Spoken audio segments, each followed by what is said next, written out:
देव, आज कोई खास दिन है क्या? तुम्हें फिर से कोई बड़ा अवार्ड मिल गया, इसीलिए तुम्हारे चेहरे पर इतना निखार आ गया है ना?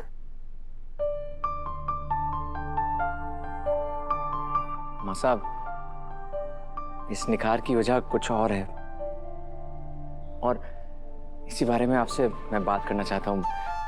प्लीज बैठिए, प्लीज। माँ साहब, सबसे पहले तो मैं आपको सॉरी बोलना चाहता हूँ। आखिर क्या बात है देव? तुम्हारी बातें सुनकर हमें घबराहट सी होने लगी है।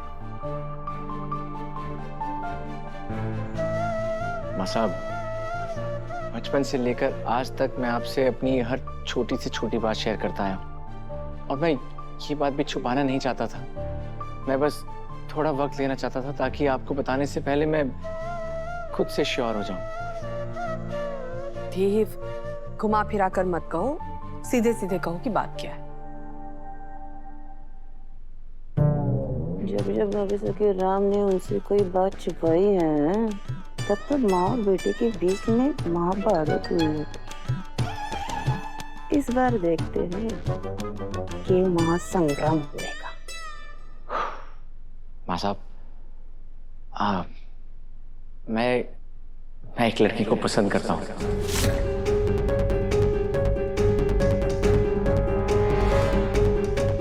मैंने उसे प्रपोज किया और उसने हाँ भी कर दिया है।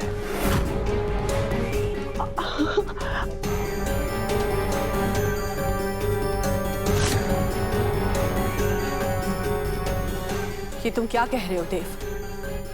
तुमने किसी लड़की को पसंद किया और उसे प्रपोज भी कर दिया और तुम अब मुझे बता रहे हो?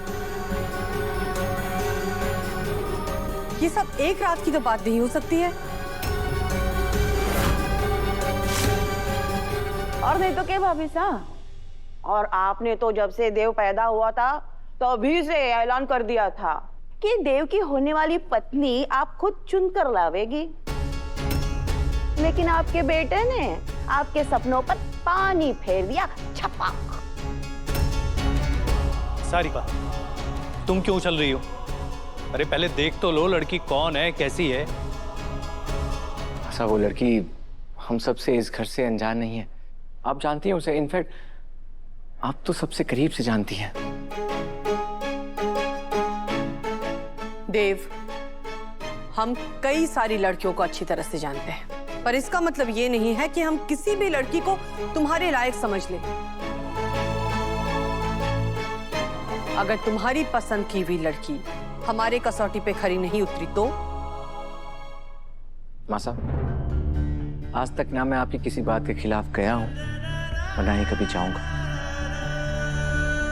अगर मेरी पसंद आपकी पसंद नहीं बनी तो आपका एक एक शब्द मेरे सर माथे पर। लेकिन एक बार उससे मिल तो लीजिए। ठीक है, कल उसे घर बुला लेना। वो माँ साहब, वो लड़की यहीं पर है, मैं बुला लेता हूँ। सुनो, अंदर आओ।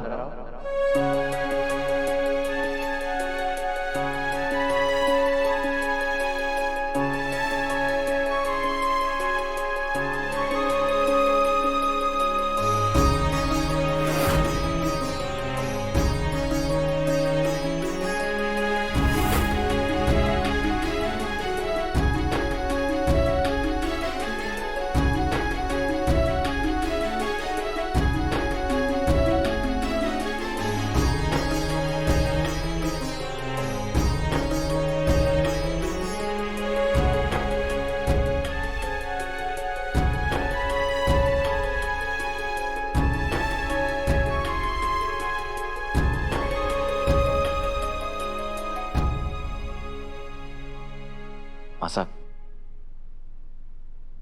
यही है मेरी पसंद।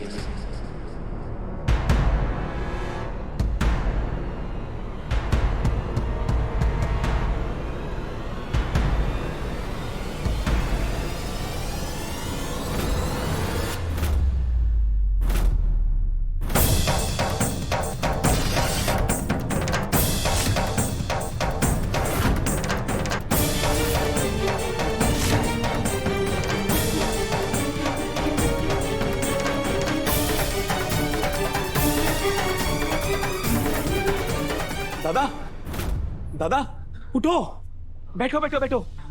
हाँ यार, अभी 2 मिनट बाद नहीं उठा सकता था। मासा बस वैसे को स्वीकारने ही वाली थी। ये अपनी सपनों की दुनिया से बाहर निकलो दादा, और ये हेडलाइन पढ़ो। बहुत बड़ा कांड हो गया, ये देखो, ये पढ़ो ये। चौहान ग्रुप ऑफ इंडस्ट्रीज के वारिस को हुआ नौकरानी से प्यार। क्या मंदिर में छुप कर मिलके किया उन्होंने विवाह संस्कार? ये क्या बकवास है? ये तो कल की बात है। और ये फोटो मीडिया तक कैसे पहुंची? अभी ये बड़ी प्रॉब्लम नहीं है, उससे बड़ी प्रॉब्लम ये है कि ये बात मासा तक पहुंच चुकी है, और मासा न्यूज़पेपर के ऑफिस पहुंच गई हैं, और पता नहीं वहां पे वो क्या क्या बखेड़ा खड़ा कर रही होंगी। और आपको और वसु को भी न्यूज़पेपर के ऑफिस बुलाया है। मासा को ये खबर पढ़कर कितना गुस्सा आया होगा। अभी तो वो सीधे न्यूज़पेपर के ऑफिस पहुंच गई। मुझे भी निकलना होगा तुरंत। मैं गाड़ी निकालता हूँ, रेडी हो जाओ। दिव्या मैडम, मैं आपके लिए बादाम और केले का शरबत बना रही थी। आपके लिए और आपके होने वाले बच्चे के लिए बहुत सेहतमंद रहेगा। क्या हुआ दिव्या मैडम, आपकी तबीयत ठीक ना है क्या? वसु, तुम कल भाईसा के साथ मंदिर गई थी? हाँ।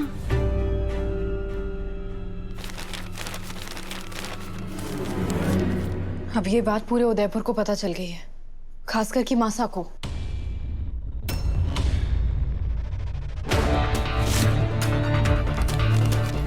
चौहान ग्रुप ऑफ इंडस्ट्रीज के वारिस को हुआ नौकरानी से प्यार। क्या मंदिर में छिपकर किया उन्होंने विवाह संस्कार? ये झूठ है दिव्या मैडम, हम मंदिर से दर्शन करने के लिए गए थे बस। मैं जानती हूँ वसु, लेकिन मासा बहुत गुस्से में है। उन्होंने तुम्हें और भाईसा को न्यूज़पेपर के ऑफिस में बुलाया। अब पता नहीं क्या होगा। दिव्या मैडम, ये पता है, भाईसा मासा को ये सब कुछ बताने ही वाले थे, लेकिन उनके बताने की जस्ट पहले इस खबर का इस तरह से बाहर आना बिल्कुल सही नहीं हुआ। अब बस न्यूज़पेपर वालों के ऑफिस चलकर ही हालात का पता चलेगा।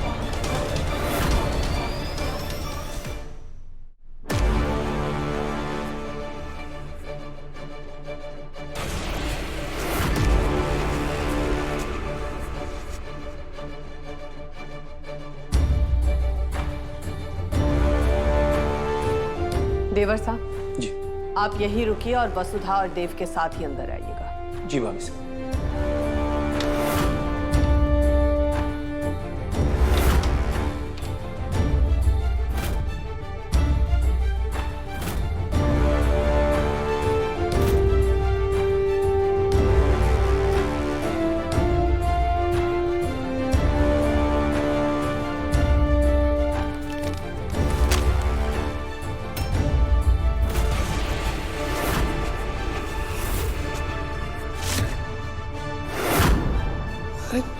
चंद्रिका जी नमस्ते।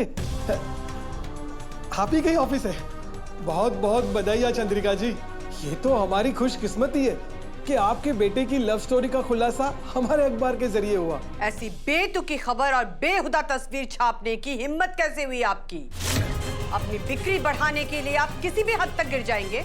किसी भी झूठी खबर पर मिर्च मसाला डाल के परोस देंगे आप, चाहे इसके लिए किसी की प्रतिष्ठा पर आंच ही क्यों ना आ जाए।